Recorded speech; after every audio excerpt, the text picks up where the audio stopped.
As some of you all know, this year is going to mark the 25th anniversary since the release of Ridley Scott's epic masterpiece known as Gladiator. And after almost 25 years, last November, we got its long awaited and long overdue sequel, which I just saw recently, Gladiator II, which is now streaming on Paramount Plus and MGM Plus, and it will be coming to physical media soon. But is this recent hit sequel that it's been long awaited and long overdue anywhere as good as its predecessor? Or is this one not worthy of entertaining you? By saying, are you not entertained? Find out in this spoiler free review right now. Big D's Entertainment Rankings and Reviews.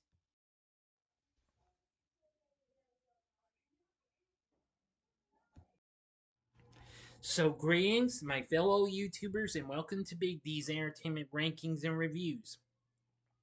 My name is Noel, better known to as the Big D, and this time around I bring to you a spoiler-free review of the 2024 historical epic flick Gladiator II, released by Paramount, directed by Ridley Scott, serving as a sequel to the 2000 film of Gladiator itself. Written by David Scarpa, based on a story he wrote with Peter Craig. The film stars Paul Mescal, Pedro Pascal, Joseph Quinn, Fred Hechinger, Lior Raz, Derek Jacobi, Connie Nielsen, and Denzel Washington. Of course, Jacobi and Nielsen reprise their roles from the first film, with Mescal replacing Spencer Treat Clark from the first film. Mescal plays Lucius Verus Aurelius, the exiled prince of Rome, who becomes a prisoner of war and fights as a gladiator for Macrinus, a former slave who plots to overthrow the twin emperors Geta and Caracalla.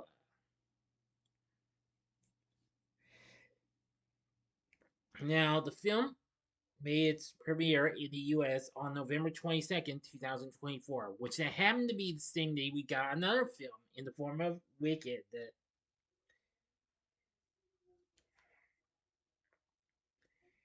Anyway, it eventually became a success just like its predecessor. Now, if you haven't seen my review of Gladiator itself, you can check it out by clicking on the card right there and check it out if you wish. Now, now then. This takes place 16 years after Marcus Aurelius' death. Of course, Marcus, was the character that was played in the first film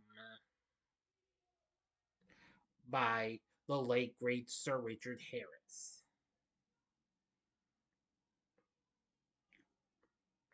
Well, Rome is ruled by the corrupt twin emperors of Geta and Caracalla. In the North African kingdom of Numidia, the refugee Hanno lives with his wife Arasat. The Roman army, led by General Acacius, invades and conquers the kingdom, killing Arashat and enslaving Hanno and the other survivors. And the slaves are taken to Ostia, where the Romans pit them against baboons to advertise them as potential gladiators. And Hanno savagely kills one of them, impressing the stable master Macrinus, who promises Hanno an opportunity to kill Acacius if he wins enough fights in Rome. Eventually, it does turn out for the best. But this is all the story I want to give to you. So I'm not going to give you any more if you have yet to see this film. So anyway, now I'm going to give you my thoughts on this film, which I just finished watching. Now then, I must admit, it was really something. I think this was just as good as the first film. I mean, since Top Gun Maverick eventually got away with doing so well after such a long way from its predecessor, this one eventually did well too. Incredible, huh? Yeah, definitely. Of course, like that, it did have good, strong, bloody violence sequences, since that was why it got the R rating like its predecessor by the MPA. However, unlike the other films that director Ridley Scott has done, he stated that this will not receive a director's cut like its predecessor, as he has earned the right to have his final cut and removed some scenes during filming, so he did not need to do so after finishing it. And that's understandable. However, in Australia, there were two cuts of the film, which I think was wow. It's hard to explain. But I feel like Gladiator II had enough potential and enough epic, intense, and brutal fighting scenes. So I'm saying if you like the first Gladiator, then I say you'll feel right at home with this one. Upon its release, the film almost came close to do as well as its predecessor, but just missed it by that much. The film went on to make 458 million worldwide, uh, against its actual budget of 310 million gross and 210 million net. But anyway, despite this was released the same day as another film was, first installment of Universal, who actually released the film internationally, well, its predecessor internationally, along with DreamWorks, which of course their library has been absorbed into Paramount, except for their animation films, which are of course with Universal. Wicked still did pretty well. Anyway, and thus we had Glicked,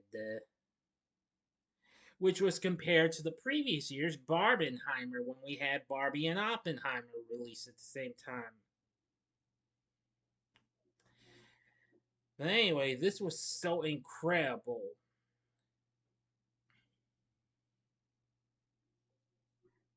So I must say, it was really, really something.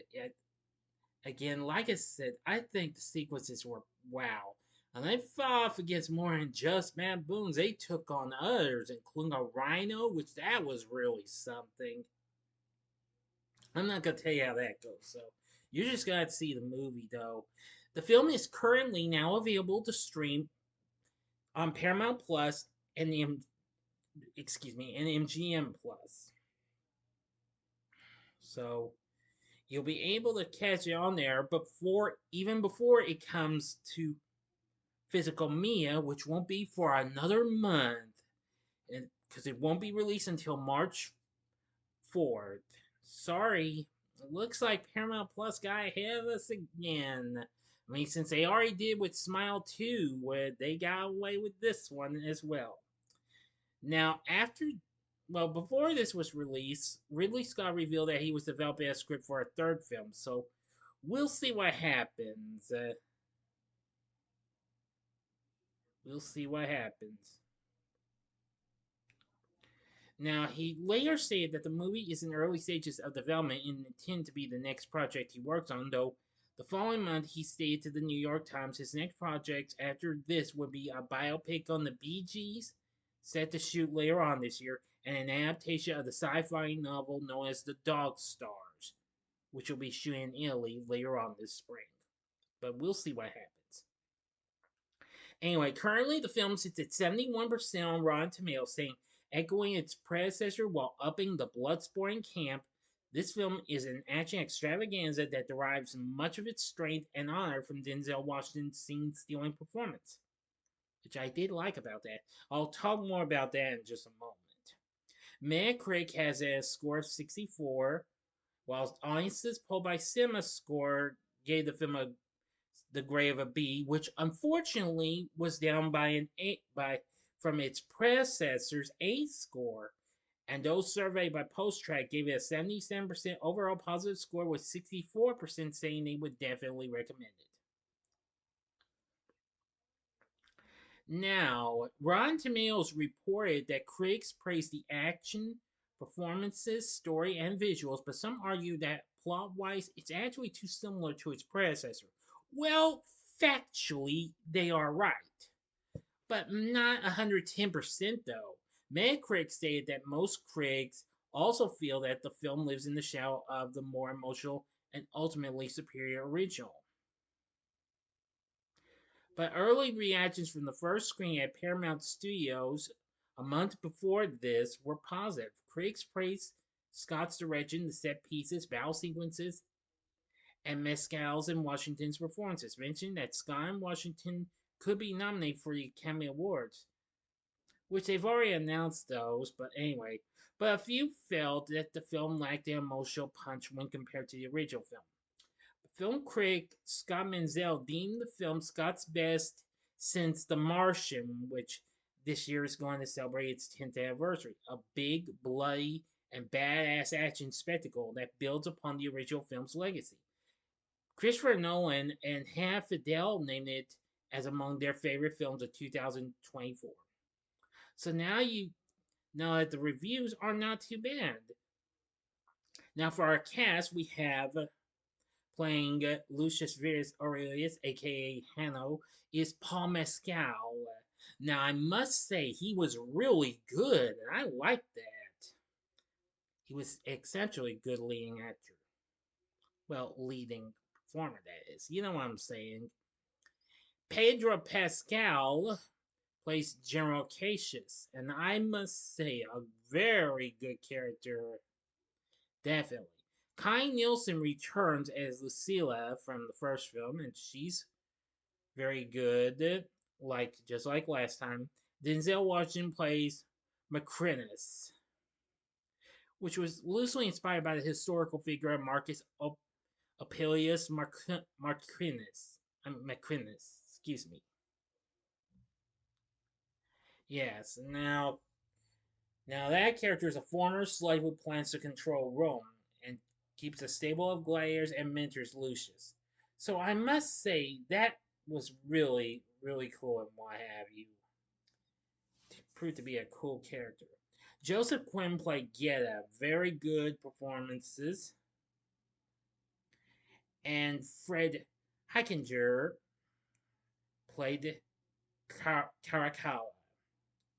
Not too bad, pretty good.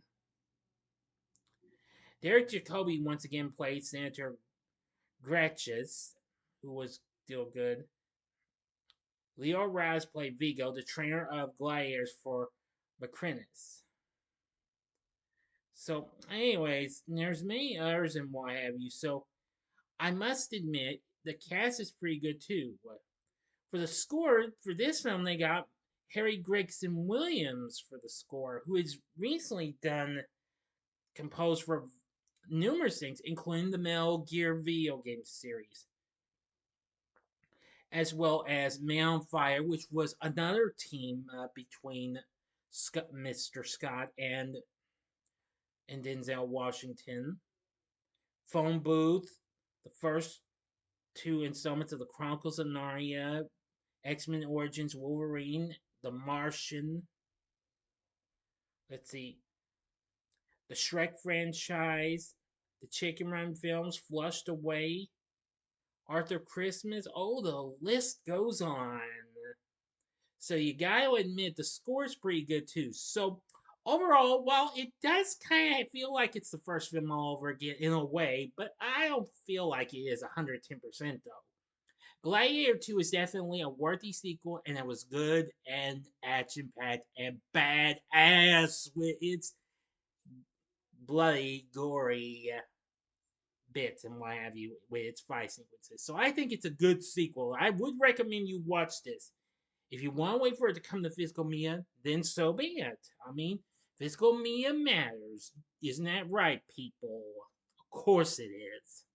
But if you can't wait that long, just rent or buy it on streaming or check, or if you got Paramount Plus or MGM Plus, then check out there.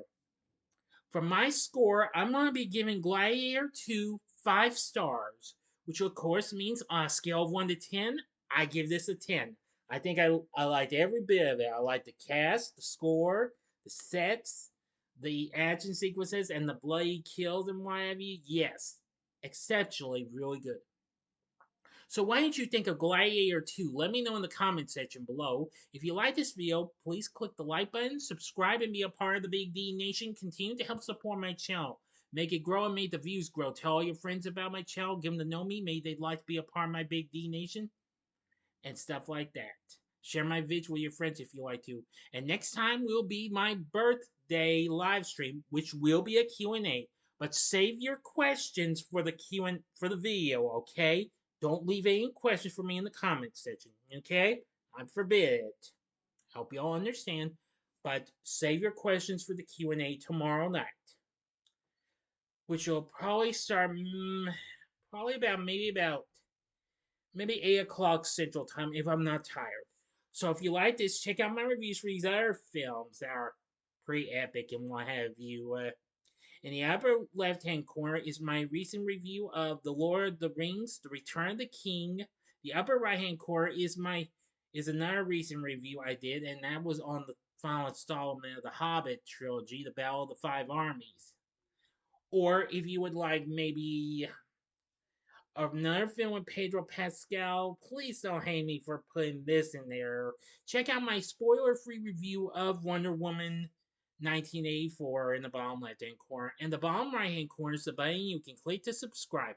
If you like rankings and reviews on movies, TV, music, video games, etc., then I'm your guy. Thanks for watching. Until next time, I'm the Big D saying see ya.